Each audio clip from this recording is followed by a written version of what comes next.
systems.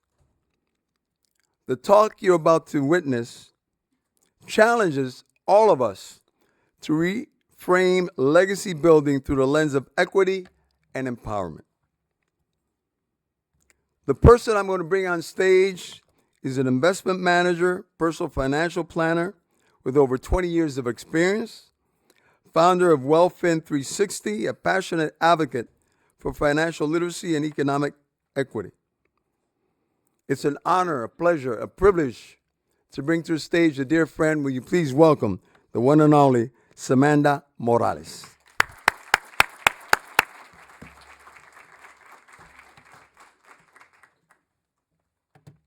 Okay, good afternoon. Can you guys hear me? Okay, I'm going to be a little loud because I tend to project my voice. I have 3 men in my house that I need to make sure that I'm heard every time I'm there. So I have the important task of keeping you awake after your lunch. So I'm going to make sure that I do that, especially as we talk about generational wealth, which is a really important topic that I really love. I service clients every single day, those that are what I call first generational wealth builders, small business owners, and it's something that I service my clients of things that I actually encounter myself personally. So I was born and raised in the Dominican Republic. I came here, Dominicans. I came here when I was 14 with my sister, Jasmine, to live with my mother. When we started, I didn't know anything about English, finance, or business. So I went to school at Salem State to study business administration, and I worked at State Street Bank for about 4 years, and then BNY Mellon for about 19 years. Those two organizations, it's called custodian banks. They custody your assets. So I learned a lot about investing, mutual funds, stocks, endowments, private investments, and so forth. So after 23 years, I actually wanted to empower individuals, not work with institutions. And then I said, okay, how do I empower people that just like me to not just do well, but build generational wealth for our families and our communities? So I know we all come from different walks of life. I know we all come from different stories with money and finance. Some of us are, like I said, first generational wealth builders. Some of us are also small business owners. And some of us also have that itch in our heart to say, okay, I want to launch my own business. Or if you're just climbing the corporate ladder and you want to do well, I thank you for being here and for taking your time to involve yourself in this conversation, not just for ourselves, but for our children and those that come after us. So first, I want to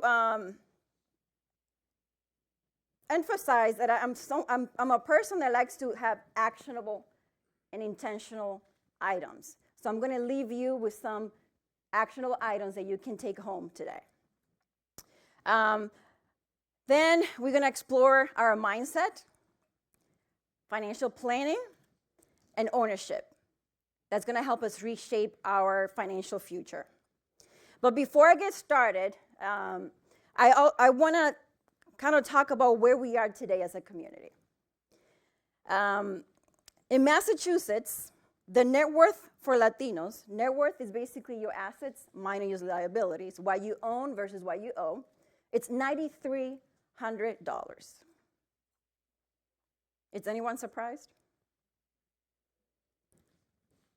But yet, between 2014 and 2023, we contributed over $30 billion to the state's economy. I want to leave you with those two numbers. $9,300 in net worth, and we contribute $30 billion to the state economy. So what does that mean? We are powering the economy, but we're not owning the outcome. So as I go through my talk, I want to leave you with a question to reflect on as we go through the next 15 minutes. And I don't have my timer, so please keep me on time. Can you build something that lasts beyond a paycheck beyond your business, and beyond your lifetime into the next generation. So let's talk about what generational wealth is. And it may mean something different to everyone here, depending on where you came from, depending on what your life story is. Some of us have children, others do not. So what does generational wealth mean to you? And generational wealth is not just about numbers on a spreadsheet or a bank account with savings in there. Generational wealth, it's something that you pass on. It can be resources, it can be tools, it can be opportunities, it can be knowledge that you pass down to someone that you mentor, your children or your employees. And I realize, like as I mentioned earlier, that some of us may be starting at a different point. If you're just starting, then you need clarity and build healthy habits. If you're building a business, then you need to focus on profit. And what are the things that you need to do in your business, not to scale, but also to have long-term sustainability, and how to pass it on to when you're ready to sell or transfer it. So now that we have defined what generational wealth means, I want to talk about different steps that we can take to get us there. So if you show a hand, do you consider yourself first generational wealth builder? Okay. Are you a business owner? Awesome. Are you climbing that corporate ladder? Awesome. So I want to talk about the first step toward building financial wealth. So before I say that, I do want to say that I'm also a accredited financial counselor. So I talk about this different aspects of building financial wellness, but also generational wealth. And the first thing is mindset. Our mindset and our relationship with money is really important. Our mindset needs to go from, do I have enough? I need enough, to what can I do with what I have now to maximize my income, to maximize my opportunity, but who do I need to align with, and who do I need to bring with me to empower me to build that business that I want, or to build generational wealth? Would you agree? Mindset. We need to treat as entrepreneurs and go from survival mode to treating our business or our job as a wealth building opportunity. Not to focus on the challenge, but see the opportunity. So that we need to switch that. I don't want to focus what's the obstacle and the challenge. Okay, where can I find the opportunity? We need to shift our mind from I need to make more money to I need to use my income to build an asset that is going to grow in value. Number 2, building a financial plan with a purpose. What does that mean? We all have a purpose here. We all have a mission. We all have goals that we want to accomplish. So if we don't have a plan or a roadmap to help us get there, how are we going to get there? So we need a financial plan. A financial plan that's aligned with our vision and our mission that we have, not just for us, but also for the community and for those that we're going to leave behind. So I'm going to give you a list of things of what a financial plan includes. Does anyone have a financial plan? Okay. All right, so let me go through what a financial plan should include. A net worth. I know this is really boring, but we got to talk about this, okay? Are you guys awake with me? Yes. All right, good. A net worth. Know what you own versus what you owe. And it's funny that Jose Maso quoted a proverb. So I want to say there's a proverb in the Bible that says, you are a slave to the lender.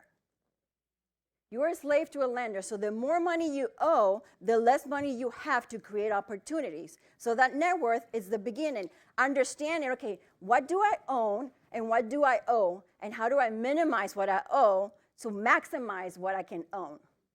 Starts with that, understanding those numbers. What you owe minus what you owe. And then the next one, especially if you're a business owner, your cash flow awareness. Understanding what you have coming in versus what's going out is really important. I have to tell you, I have a client that she has a small business, very hard worker, loves what she does, but she didn't understand how much she was paying on different operational expenses. And because your business is so tied to your personal expenses, then now your personal expenses are suffering. So understanding your cash flow for your business, but also personally, is that second step. And then set goals for your business.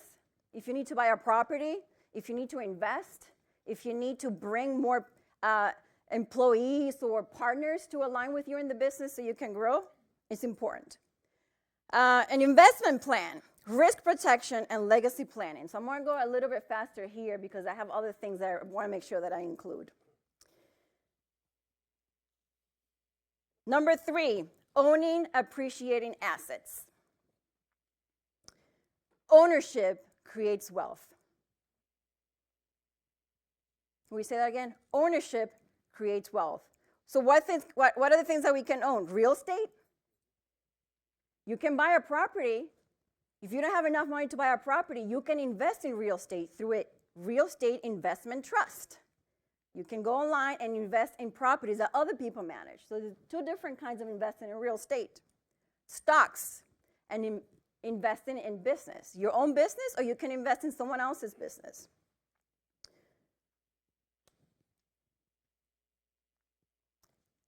And then I want you to ask yourself, especially for those that have a business, am I building personal wealth or am I consuming it?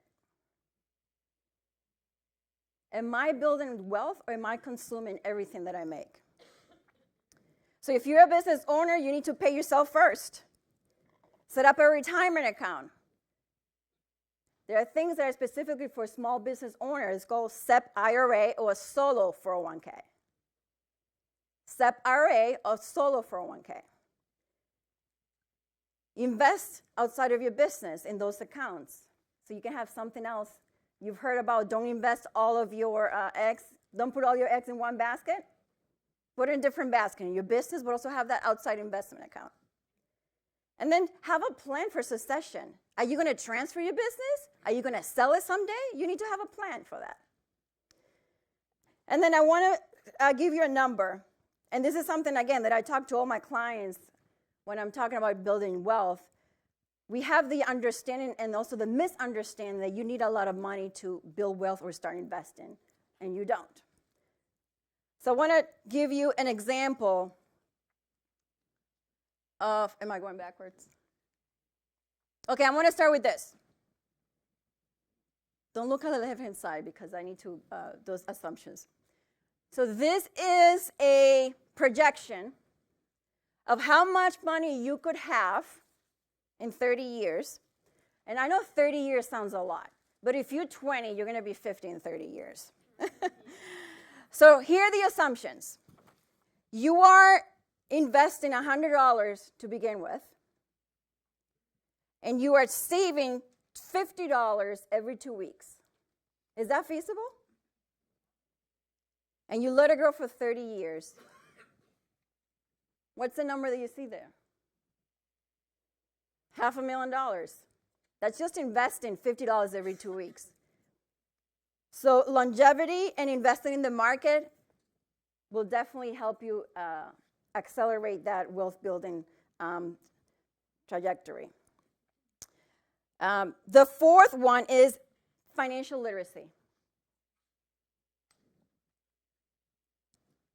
Financial literacy is the bridge between income and impact. You can have the tools, but if you don't know how to use them, then it's not going to give you the outcome that we look for.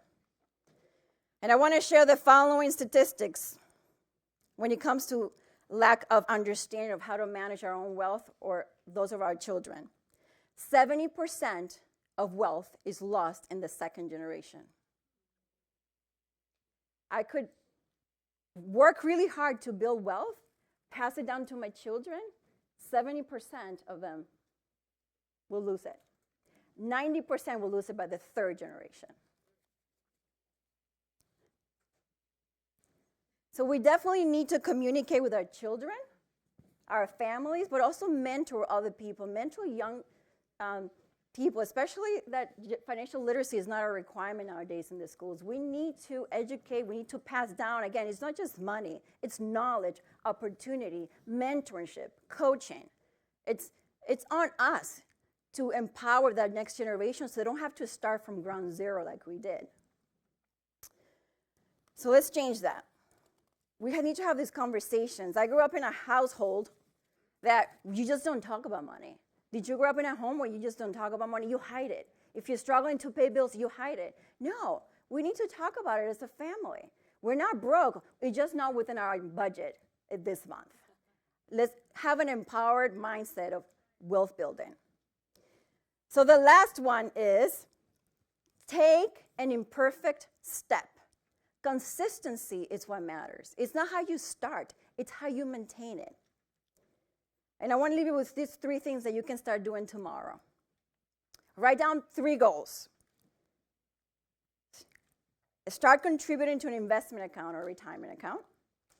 And talk to a professional, financial professional that can help you build a plan that is going to get you where you need to be. So I want to encourage everyone here to start talking about wealth. It's not just how much money you make. It's not what you can buy. It's what we can pass down to generations to come. So we don't have to start, they don't have to start from the same place of scarcity and not having the opportunities that we didn't have when we first started.